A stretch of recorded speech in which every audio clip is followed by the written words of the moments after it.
10 दिसंबर 2023 Haryana Bhondsi jail. आम दिन की तरह ही आज का दिन भी यहाँ के कैदियों के लिए आम था। जेल स्टाफ अपने अपने कामकाज में बिजी थे कि तभी सुबह के करीब 9:30 बजे के आसपास जयपुर पुलिस की एक टीम भौंडसी जेल आ पहुंची। और जयपुर पुलिस को यहाँ देखकर जेलर हैरान रह गया कि भला जयपुर पुलिस यहाँ क्यों। तो ऐसे में जयपुर पुलिस भौंडसी जेल के जेलर को बताती है कि हम आपकी जेल में बंद 3 विचाराधीन कैदियों को अरेस्ट करने आए हैं। अब जेलर हैरान रह गया। कितनी चापचून सुरक्षा, यहां से बाहर निकलना तो दूर, परिंदा भी यहां पर नहीं मार सकता। तो फिर जयपुर पुलिस किसे अरेस्ट करने आई है? जयपुर पुलिस से पूछा गया कि आप किसे अरेस्ट करने आए हैं और कौन से अपराध में। तब जयपुर पुलिस बताती है कि जयपुर में हुई करणी सेना सुखदेव सिंह गोगामणि की हत्या के 3 आरोपियों को वो अरेस्ट करने आए हैं। अब सवाल उठना लाजमी था कि भला जेल में रहकर कोई अपराध कैसे कर सकता है। गोगामणि केस में अब तक कई खुलासे हो चुके थे, लेकिन अब तक दूर दूर तक भौंडसी जेल का कोई जिक्र नहीं हुआ। और आप भी जानना चाहते होंगे कि इस जेल में वो 3 कैदी कौन कौन है जिसे कि जयपुर पुलिस गिरफ्तार करने आई है, और गोगामणि मर्डर केस से इन कैदियों का आखिर क्या लेना देना है। इसलिए मामू लोग थोड़ा कूल हो जाओ, क्योंकि एक और कहानी बाहर निकल कर आई है कि सुखदेव सिंह गोगामणि को मारने निकले थे कोई और, लेकिन मारा गया कोई और। बिल्कुल सही ब्रो, क्योंकि सुखदेव सिंह को मारने के लिए प्लान ए और प्लान बी बना था। प्लान ए के तहत गोगामणि की हत्या की गई, और प्लान बी तो हम हर रोज मीडिया में सुनते हैं और देखते हैं कि 2 शूटर वाली कहानी। तो आखिर प्लान बी जानना भी बेहद जरूरी है। तो आइए पूरे डिटेल्स के साथ प्लान ए और प्लान बी को डिफोड करते हैं, और ये भी जानते हैं कि जयपुर पुलिस कौन सी जेल में किसे गिरफ्तार करने आई थी। मामूलो केम छो मजामा। 9 दिसंबर को जब जयपुर पुलिस सुखदेव सिंह गोगामणि के जिन 2 शूटरों को गिरफ्तार करने लाई, और जब उन शूटरों से पूछताछ की, तो इन दोनों यानी कि नितिन फौजी और रोहित राठौर ने पुलिस के सामने चौंकाने वाले खुलासे किए। और यहां बता दूं कि नितिन फौजी हरियाणा के महेंद्रगढ़ का रहने वाला है, और नितिन फौजी आर्मी में था, लेकिन वो छुट्टी लेकर आता जाता रहता था, जिसके तहत वो एक अपराध को अंजाम देता है, जिसके बाद से ही वो फरार हो जाता है। और दरअसल इस मामले में 3 और नाम ऐसे सामने आए हैं जिसके बारे में अभी तक किसी को कोई भी इंफॉर्मेशन नहीं है, और जिसे रविवार 10 दिसंबर को पुलिस हरियाणा की भौंडसी जेल से बकायदा प्रोडक्शन वारंट के तहत जयपुर लेकर पूछताछ कर रही है। दरअसल ये तीनों आरोपी हरियाणा के भौंडसी जेल में बंद थे, और इन पर हत्या के प्रयास और पुलिस पर फायरिंग का मामला दर्ज था। इन तीनों कैदियों का नाम है भवानी सिंह उर्फ रोनी, राहुल कैथल और संदीप। और 10 तारीख को इन तीनों कैदियों को पुलिस गोगामणि केस में जांच करने लेकर जाती है। अब यहां पर सुनो कि सुखदेव सिंह गोगामणि की हत्या का जिम्मा सबसे पहले नितिन फौजी या रोहित राठौर को नहीं, बल्कि भवानी सिंह उर्फ रोनी, राहुल कैथल और संदीप को सौंपा गया था। लेकिन ये तीनों सुखदेव सिंह गोगामणि को मार पाते, लेकिन उससे पहले ही एक ऐसा कांड हो गया कि डायरेक्ट ये जा पहुंचे हरियाणा के भौंडसी जेल में। तो आखिर ये भवानी सिंह है कौन, और नितिन फौजी का उससे क्या रिलेशन है? आइए ये भी जानते हैं। भवानी सिंह, राहुल कैथल और संदीप और नितिन फौजी, ये चारों ही शख्स हरियाणा के एक ही कस्बे से बिलोंग करते हैं, और चारों ही आसपास के गांव से ही थे। शुरू से एक दूसरे को जानते थे, और दोस्ती भी आपस में अच्छी खासी थी। अब आगे सुनो कि ये कड़ी कैसे कैसे जुड़ती है। दरअसल लॉरेंस के कहने पर रोहित गोदारा अपने साथी गैंगस्टर वीरेंद्र चारण को सुखदेव सिंह गोगामणि को खल्लास करने का सुपारी देता है, क्योंकि वीरेंद्र चारण और भवानी सिंह एक दूसरे को जानते थे। फिर भवानी सिंह इस काम के लिए अपने 2 और साथी राहुल कैथल और संदीप को अपने साथ जोड़ता है, लेकिन नितिन फौजी आर्मी से छुट्टी लेकर अपने गांव आया हुआ था। यहाँ आए चारों दोस्त भवानी सिंह, राहुल कैथल, संदीप और नितिन एक दूसरे से मिलते जुलते हैं। लेकिन इसी बीच भवानी सिंह गांव के एक शख्स अनुपम सोनी से किसी बात को लेकर इनमें तू मैं हो जाती है, और इस झगड़े में भवानी सिंह के अंदर बदला लेने और अनुपम सोनी को सबक सिखाने, इस बात पर आग भड़क जाती है।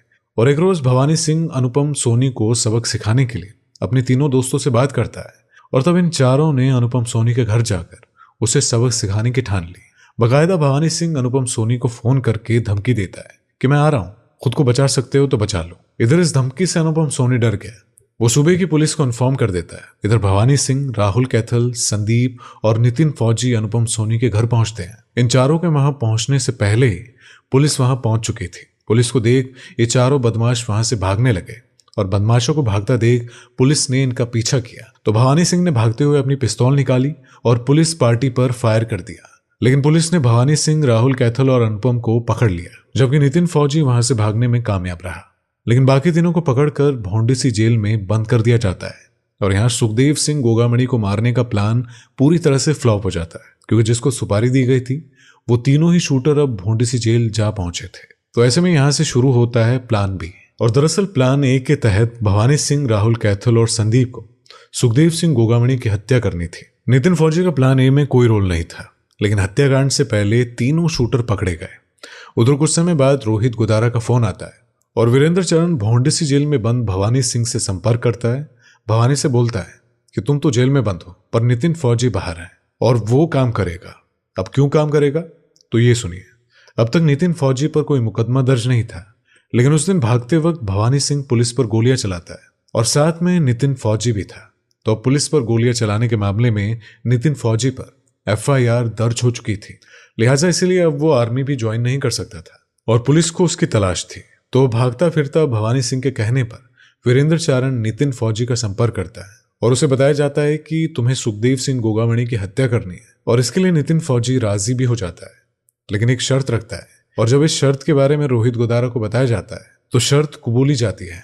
और वो शर्त क्या थी ये नितिन फौजी बखूबी जानता था कि उसके ऊपर मुकदमा दर्ज हो चुका है, कभी भी वो पकड़ा जा सकता है और जल्द ही आर्मी की नौकरी भी छीन ली जाएगी। तो जब इस हत्याकांड की पेशकश उसके सामने आई तो उसे ऐसा लगा कि इससे बेहतर मौका उसके लिए कोई नहीं हो सकता है। उसने शर्त रखी कि उसे कनाडा में सेटल करवाया जाए और पैसा भी दिया जाए ताकि वहां वो अपना बिजनेस सेट कर सके। तो उधर रोहित गोदारा की ओर से ये शर्त कबूल ली जाती है और इस तरह से शुरू होता है प्लान बी।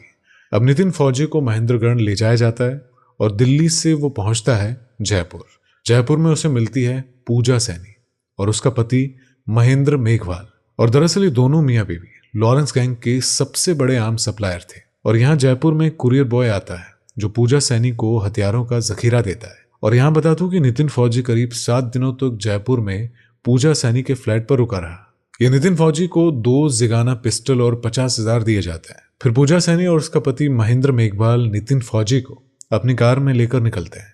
वो तारीख थी 5 दिसंबर और कुछ देर आगे जाने के बाद वहां रास्ते में खड़ा मिलता है दूसरा शूटर रोहित राठौर। अब यहां बता दूं कि अब तक नितिन फौजी को पता था कि उससे सुखदेव सिंह गोगामणि की हत्या करनी है, और वहीं दूसरी ओर रोहित राठौर को भी पता था कि उसे भी सुखदेव सिंह गोगामणि की हत्या करनी है। पर इन दोनों को अभी तक ये पता नहीं था कि हमारा दूसरा साथी कौन है। यानी कि 5 तारीख सुबह 10 बजे तक नितिन फौजी और रोहित राठौर एक दूसरे से अनजान थे, और इन दोनों शूटरों को एक दूसरे से अनजान रखने का मकसद था कि दोनों एक साथ मिलकर कहीं प्लान में गड़बड़ी ना कर दें या प्लान से मुकर ना जाए। खैर अब रोहित राठौर को गाड़ी में बैठाया जाता है और उसे भी एक मैगजीन, पिस्टल और 50,000 दिए जाते हैं। फिर इन दोनों को कुछ देर आगे चलकर छोड़ दिया जाता है और यहाँ उसे मिलता है नवीन शेखावत, और फिर तीनों सुखदेव गोगामणि के घर जाते हैं और उनकी हत्या कर फरार भी हो जाते हैं। अब यहाँ एक और बात है, जरा सुनिए। दरअसल दोनों शूटरों को यह बताया गया था कि अब आप दोनों सुखदेव सिंह गोगामणि की हत्या करके वहां से भागोगे और तब भागने में आपकी मदद की जाएगी। और बताया यह गया था कि वारदात से कुछ देर आगे एक ट्रक खड़ा होगा और जो कि फरार होने में तुम्हारी मदद करेगा। लेकिन जब दोनों शूटर सुखदेव सिंह गोगामणि की हत्या कर फरार हुए और स्कूटी से ट्रक की ओर भागने लगे तो ऐसे में उन्हें कहीं भी ट्रक नहीं दिखाई दिया। फिर इन दोनों शूटरों ने अपने आप को बचाने के लिए खुद ही रास्ता ढूंढा। अब खैर नितिन फौजी और रोहित राठौर, पूजा सैनी, भवानी सिंह, राहुल, संदीप से पुलिस पूछताछ कर रही है और इस केस में मारे गए नवीन शेखावत के बारे में भी एक बड़ा खुलासा हुआ है। सभी ने नवीन शेखावत को उल्लू बनाया है, जिस पर हम कल या परसों बात करेंगे। तो आज की वीडियो में बस इतना है। वीडियो पसंद आई हो तो वीडियो को लाइक जरूर करें। तो मिलते हैं हम आपसे एक और नई वीडियो में, तब तक के लिए बाय बाय।